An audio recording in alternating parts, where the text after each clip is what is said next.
Hey folks, John Shoulder here with Western Mountain Field Craft and Pocket Creek Pack Station. I was doing some crafts last night while the kids were watching a movie, and I posted them on the Facebook page. And somebody there commented and asked if I would do a video on how I do one of those crafts. And that specific craft was processing sinew for sewing and lashing things from an elk leg. I said, hey, that's a great idea for a video. So that's what we're going to do today. So to start with for this, what I have got is the lower leg from an elk. Now, this elk was harvested by my daughter this year. And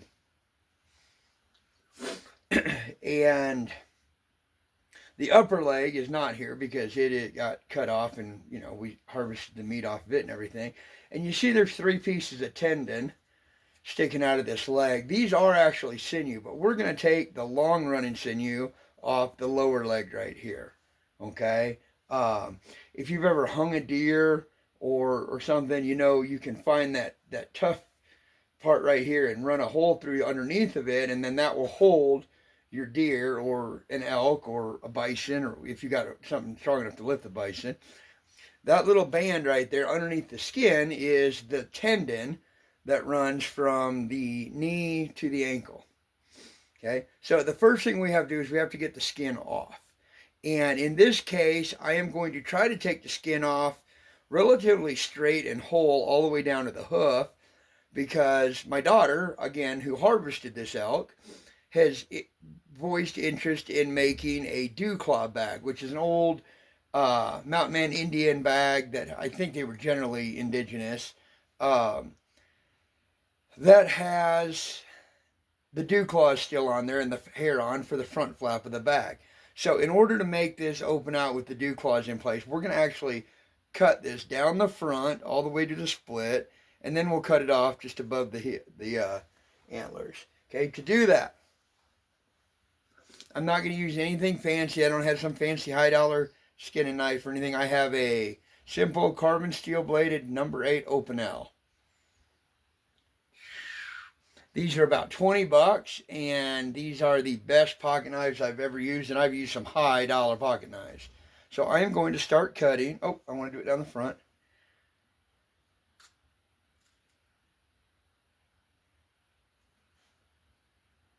Got to make sure I'm getting all the way through the hide, not just shaving hair off.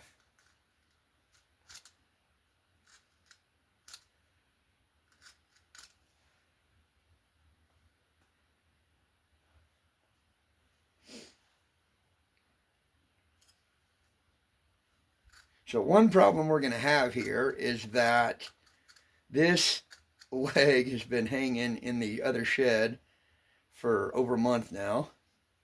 And so what the hide is, everything's pretty well dried out on it. There we go.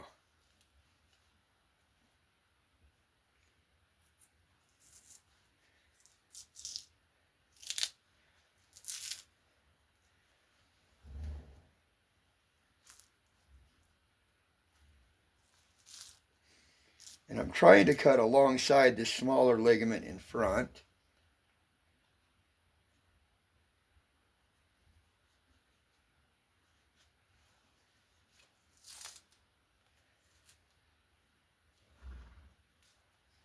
Set that down before I cut myself. That would be embarrassing to cut the hell out of myself on video.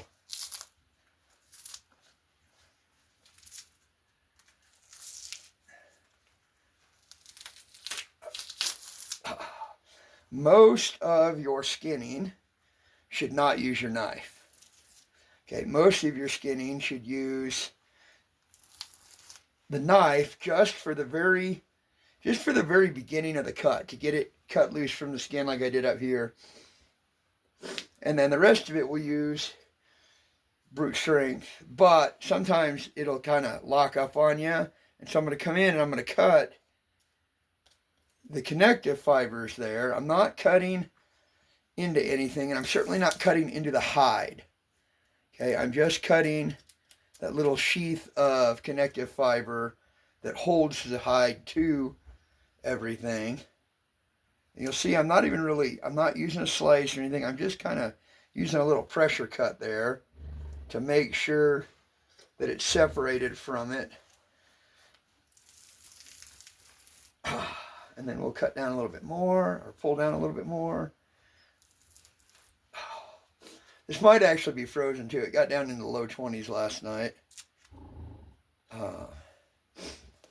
I think where I'm standing in the shade in this unfinished shed is probably in the mid 30s right now. I don't think it's freezing in here, but it's certainly not warm either.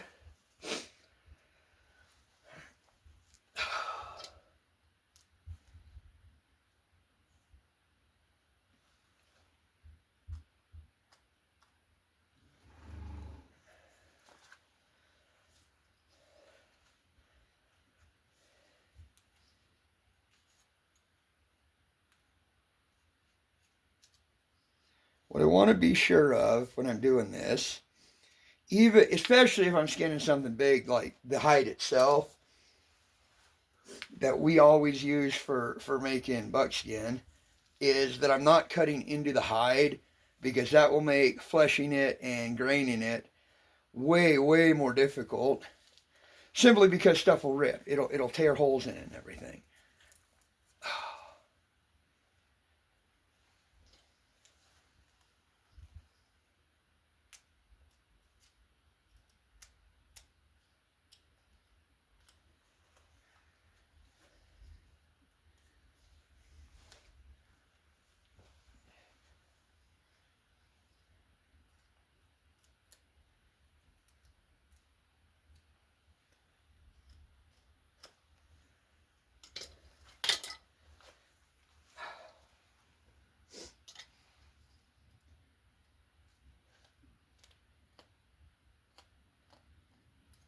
And I know most people don't worry about this. Like, most of my neighbors don't worry about this. Even some of my neighbors that like shoot muzzleloaders don't worry too much about this, because they're not tanning their hides. They're not doing anything with their hides after they're done, which to me is a little bit of a travesty. I mean, there's a lot of, even if you're not doing the mountain man thing and dressing up, you can always, if you don't have to have actual smoke brain tanned buckskin, you can send those hides off to places that will tan them for you. And I don't know that I've ever met an outdoorsman, unless they were pretty new to it. There's some of these young guys today that are, they don't wear anything but synthetics, and, damn it, they don't wear anything but, son of a, so they don't wear anything but synthetics, and they don't, they're just out there for, I don't know, I guess the thrill of the hunt, but I've never understood not using everything you can off the animal. And obviously, as we've talked about, I'm not a big fan of plastic anything, but especially not plastic clothing. Because in my experience, it just doesn't work as advertised. Okay.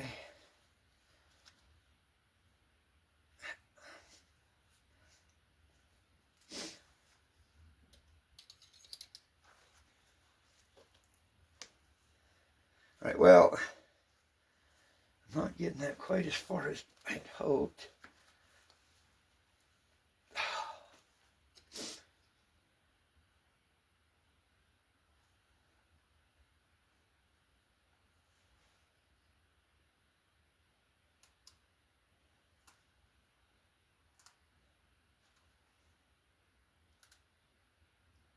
Here I'm cutting, but I'm cutting away from the hide so that I don't cut into it.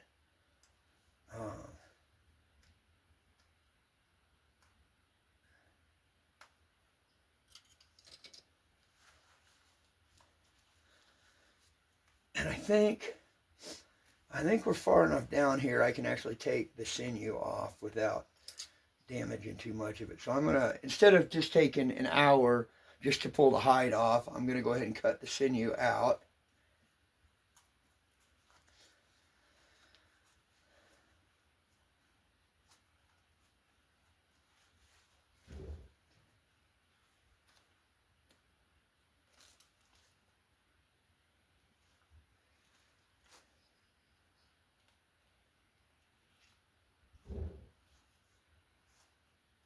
So what we have here is in this little band, you got thousands of little filaments of what is essentially hair-like tendon, but it's going to come down here and it's going to split because it's going to go to each side of the cloven hoof. Okay, so I'm going to cut all the way past that, and then I'm going to split it away from the cannon bone. I don't want to do that because I don't want to cut any of the, I want to salvage all of the ligament that I can.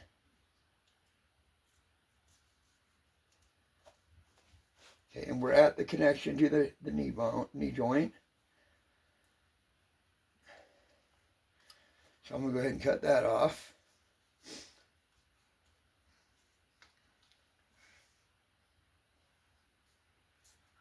And so what I have to do now is, you'll notice, with the exception of the part that was where the split was to hang it, this is all really, really soft.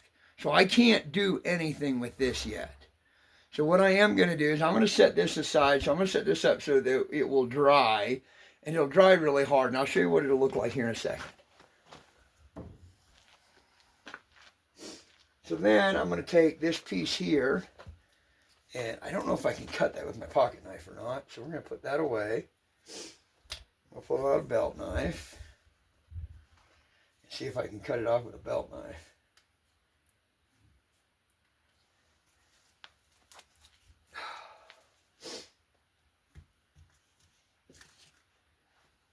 This gives you an idea how tough this sinew actually is, that I can't even cut it with my belt knife. So we'll try one more thing.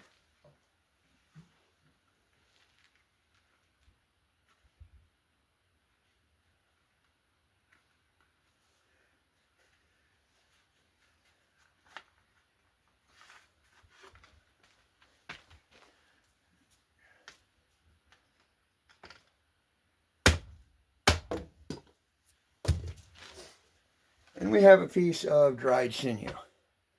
Okay, now this isn't very long. I'm not going to do very much with this, but this is perfect for demonstrating to you guys how we do this. Traditionally, this next step, because this is really hard. You can't barely bend it. It's all just kind of, it's one piece. But traditionally what would have been done is a First Nations woman would have used a couple of rounded rocks, sandstone. We don't have sandstone here. We have granite here, but I've done it with granite. What I generally do is use the pole of my axe, because it has a nice rounded surface on this one. If I had something with more of a square surface, square edges, I would use a grinder and round them a little bit. This is specifically the Gransford hunter's axe, and this is rounded and smooth like that so that you can push hide off an elk or a moose or something like that. It works really well for this also. So what I'm going to do, if I had like a tomahawk or something that had a sharp edge on it, is I would grind that so it was smooth and just round it a little bit. Keeping it cool so don't mess with the temper or anything, obviously, But I will put this on either a rock, or in this case, I'm going to use my anvil, and we start to pound it. So I'm going to adjust the camera so it's pointed at the anvil, and then all I'm going to set this on the surface right here, and I'm just going to smack it with my axe.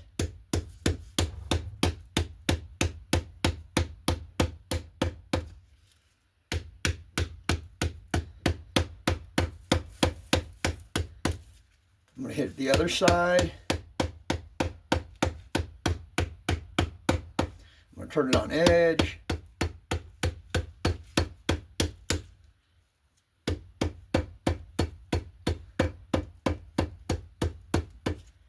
Flip it around and do the other end.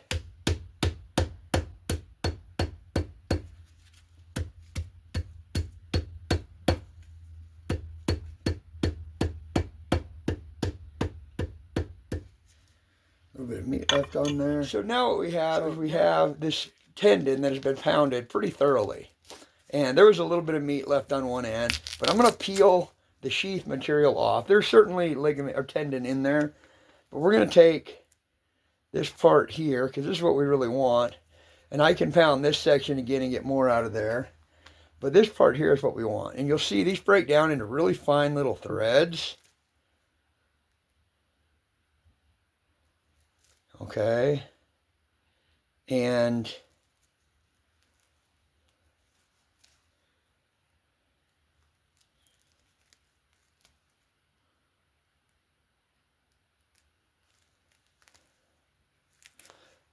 so I'll set that piece aside for a minute.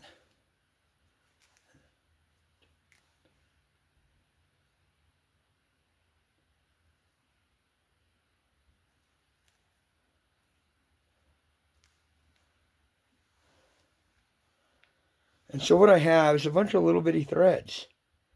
Okay. Now, when these are dried like they are now, they're pretty stiff and springy. Okay. So what we need to do is we need to get them so that they are moist, so that they will. Number one, there's glue in this. It's not glue, but it is glue. It acts just like glue. It works just like glue.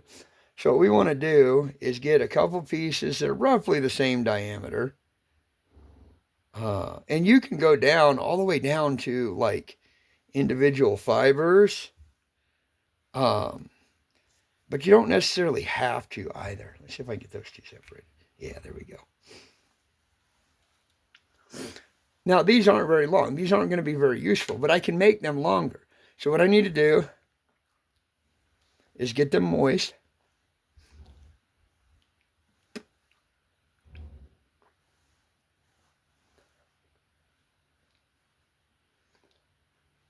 And that's exactly how indigenous women would do it. And then we're just going to, those aren't wet enough yet, though. And you would think this would taste like crap or something. It doesn't taste like anything. There's just no taste to it at all. So once we get it pretty moist, we can then go and we can just twist these together. Okay? And then when we twist them together like that, if we put a little bit of pressure on them, because of the glue in the compound, they will actually stay together pretty well. Now, if you can pull them apart, but we're not going to stop at that level right there. And you can absolutely sew with them like that as long as you're really careful.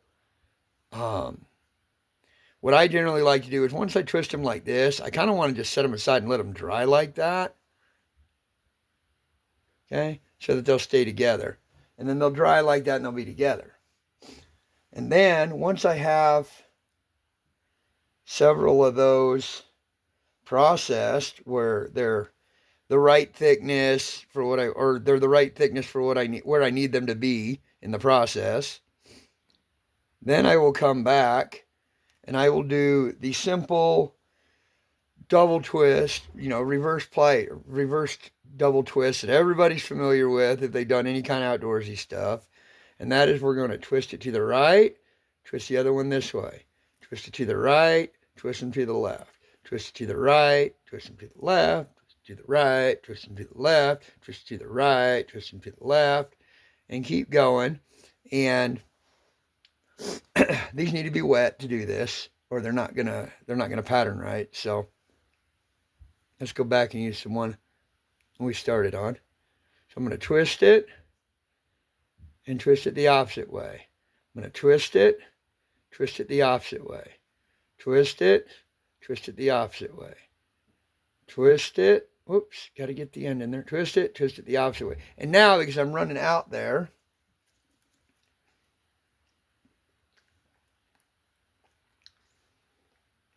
I need to get another piece damp and pliable.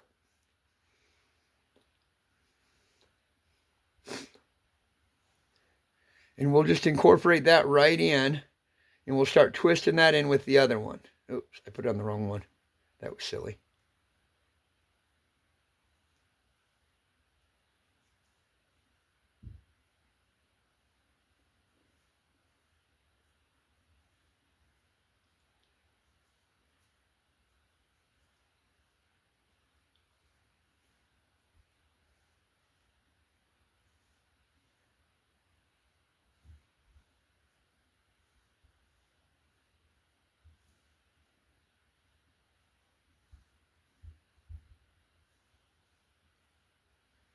Need another piece. This goes back to what I was talking about earlier, is we want those long pieces. The ideal is the two runs of tendon that run along the animal's back, because those will be really long, especially on an elk or a bison. I didn't skin this. My daughter did, and I wasn't there when she skinned it. So they didn't salvage those. So we're kind of stuck with the leg tendons, which work, absolutely. There's nothing wrong with using the leg tendons. They're just not as long as the back tendons are, so you have to splice more, especially when you're going as short as this piece here is.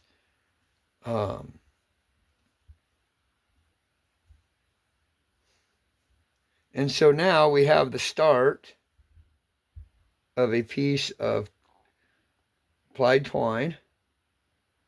Okay, I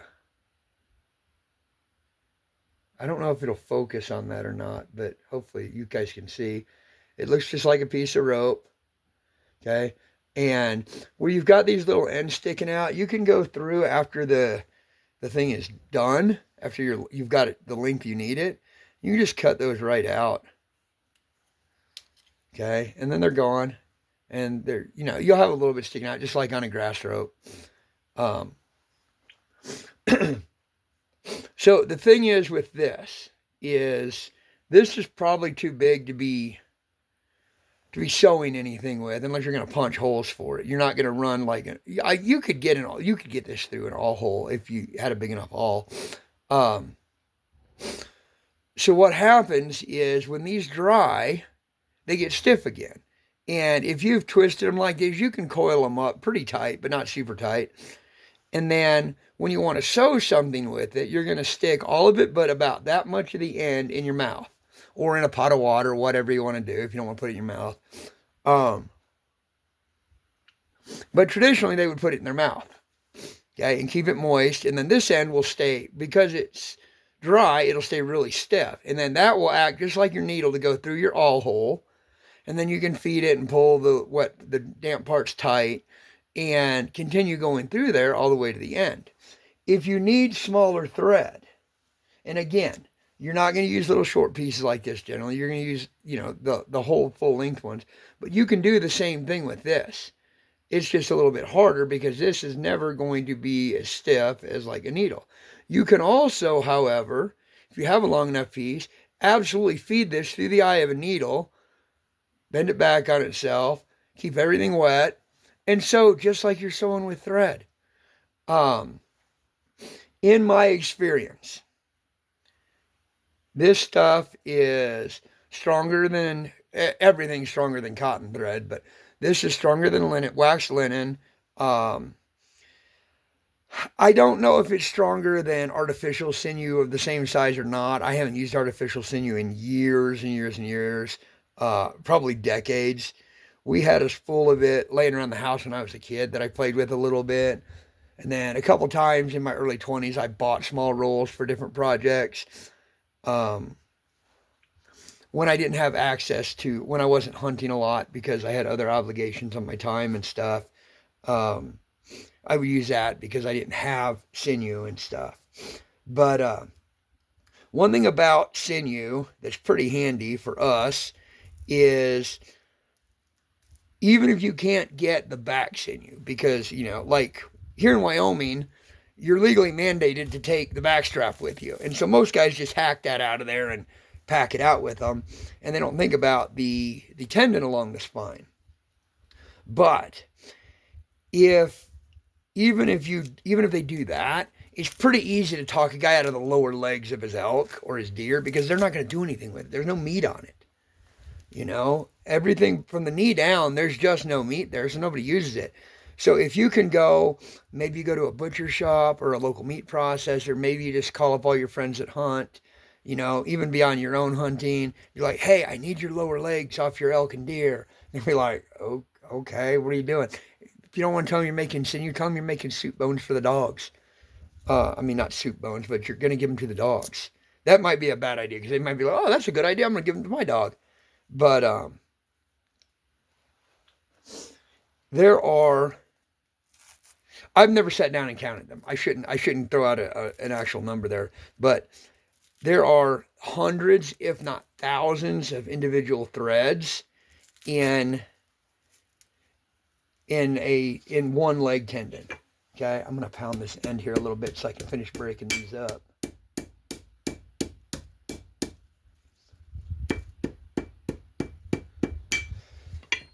And one thing I want you guys to notice is, even though I'm hitting this between metal, you know, a metal anvil and a metal axe pole, it's not cutting this. This stuff is really, really abrasion resistant. Now, obviously, a big piece like that is going to be more abrasion resistant than a little bitty thread like that. But even at the thread level, it's pretty damn abrasion resistant. Okay? There's just a little wad of twine. I can twist that stuff together and make some. And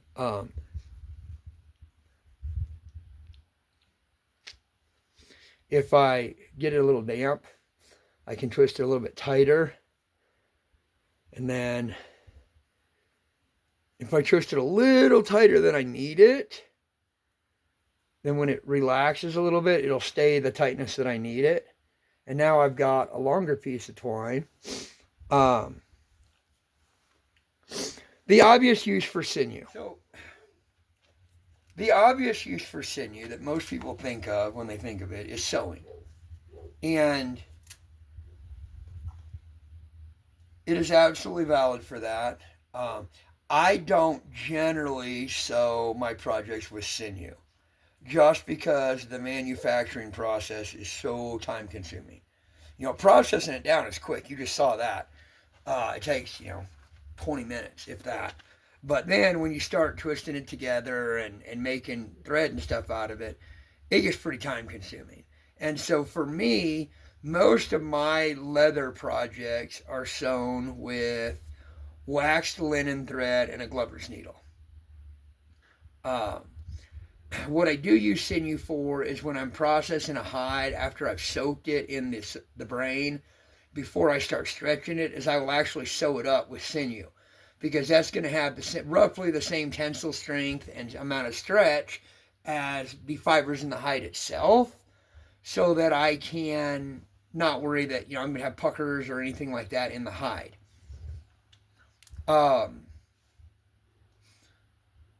It will stretch and swell and contract just like the hide's fibers will, and so you'll fill any holes, etc., from your needle and stuff, or your awl. Beyond sewing, though, sinew works really well for lashing stuff.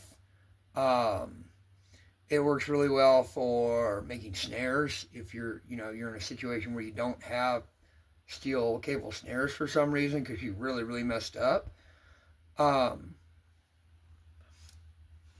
Generally, I'll carry 6 or 7 feet of this in one of my bags, and that's it. It's coiled up, it's twisted into a piece of line, and it's in there. It's not going to make good fishing line because as soon as it gets wet, it's going to start sagging and stretching and coming apart. But it can be a little abrasive, like if you're using it for sewing a garment, it's going to be right against your skin because that stuff hardens up, depending on how you twisted it into line. But there are a lot of uses for this. It's definitely something people should know how to do. So, brief historical interlude. Most guys, if you go to a rendezvous or you go to, any kind of historical event, uh, there's going to be a lot of sisal rope, there's going to be a lot of manila rope, there's going to be a lot of hemp rope. And manila rope is absolutely present on historical trade ledgers. Um, Going to Fort Union, going to Fort Bent, going to the rendezvous. There's absolutely rope on those trade manifests, and lots of it. But we also know, Charles Larpenteur talks about it in his journal, that generally what guys were using for rope, for lash ropes on their pack horses, for, hanging stuff up, whatever, was hide rope. They would, they'd take a deer hide or an elk hide or whatever, because they're shooting them to eat, so they've got the hide, they need to do something with it, and they would use it to make clothes. But a lot of times in the Western trade, leather clothing was bought or traded for. You might trade an Indian for it, or you might go to the fort and trade for it, or you might buy it at rendezvous, trade for it at rendezvous. Even leather goods. So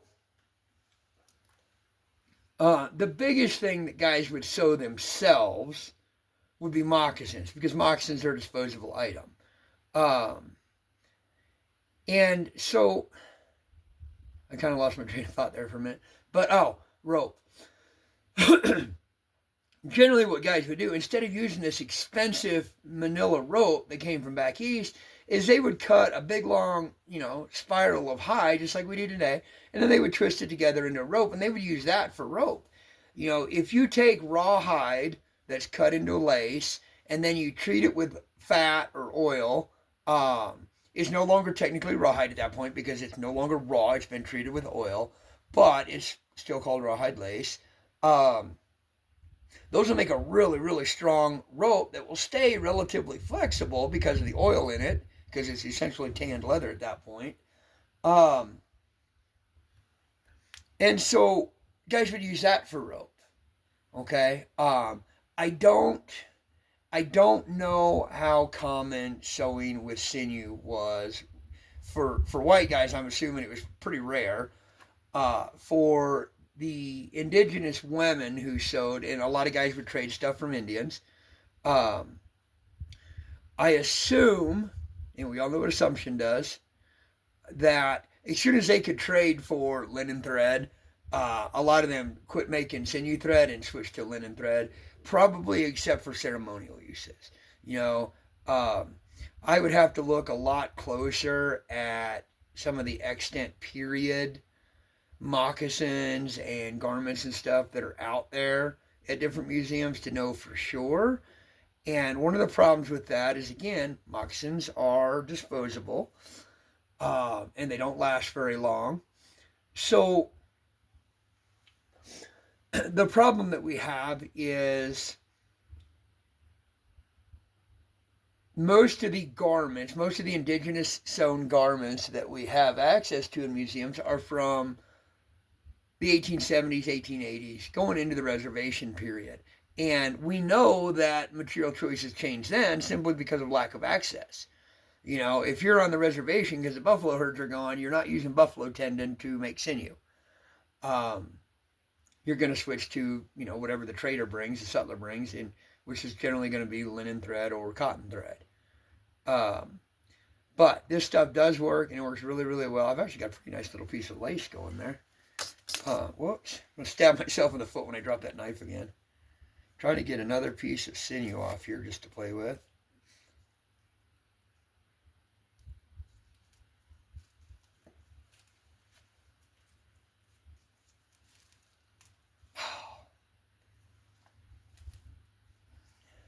It's just that end that's still stuck together.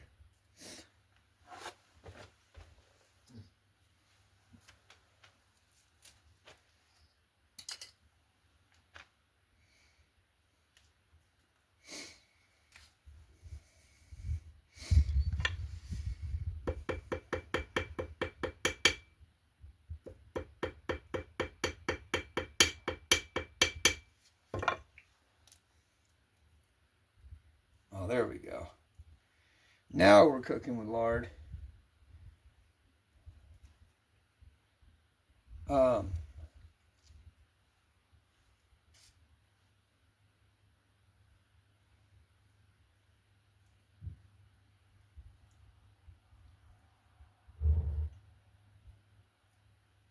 and twist that stuff up. And you remember that other piece, I got it wet and then I twisted it really tight and let it relax a little bit. And then I was just sitting here messing with it with my fingers.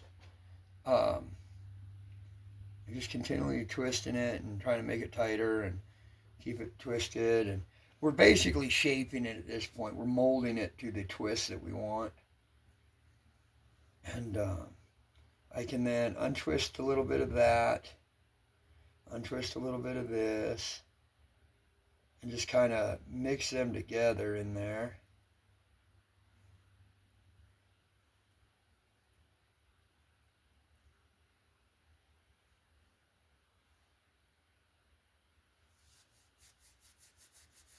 And just kind of mold them together.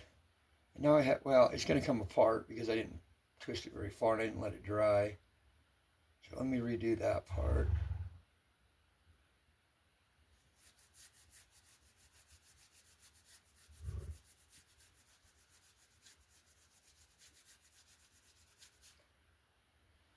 So then we'll bend these and we'll just start twisting them.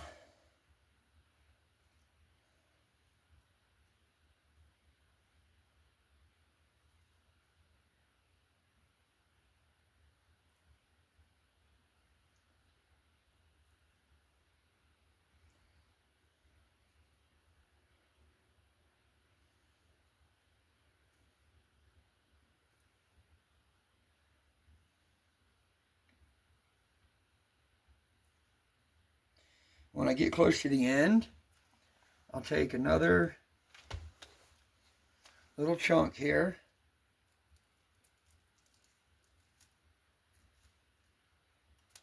Set that down.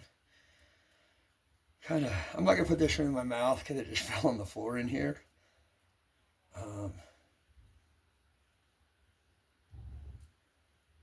we're going to get it. Yeah, I am. Little piece of scale metal in there. Then we'll just take it to the side that's shortest and go a little bit past where they meet. And we'll just start twisting it in. And you're absolutely, for a small portion, your resulting cord is going to be a little bit larger in diameter than the rest of the rope. But because, just like any other splice would be. Okay, just like if I splice grass rope, where my splice is, it's going to be slightly larger than the rest of the rope. And I actually messed this up a little bit. I'm going to show you guys here in a second, hopefully. So because that second piece didn't get wet as the other one did, it's not as pliable. It's almost like my wetter side is wrapping around it, which is not good. I'm going to have to redo this part. But if you look up here where both sides were the same, it literally looks just like a rope you go to the store and buy, like a laid rope. Okay? And you can certainly untwist it a little bit, but not very much, before it stops. And that's going to dry hard. That's going to dry really, really solid. And then every time that we moisten it to use it to lash something, that glue in there is going to hold that together a little bit tighter. Generally, if I am sewing stuff together with this, it's a temporary lashing, and I don't worry about it because I can always make more, as you just saw. But that is how I'm not saying it's the only way, that is how I process tendon into sinew to make usable functional cordage. Okay? Hopefully that was helpful. Guys, we'll see you out there.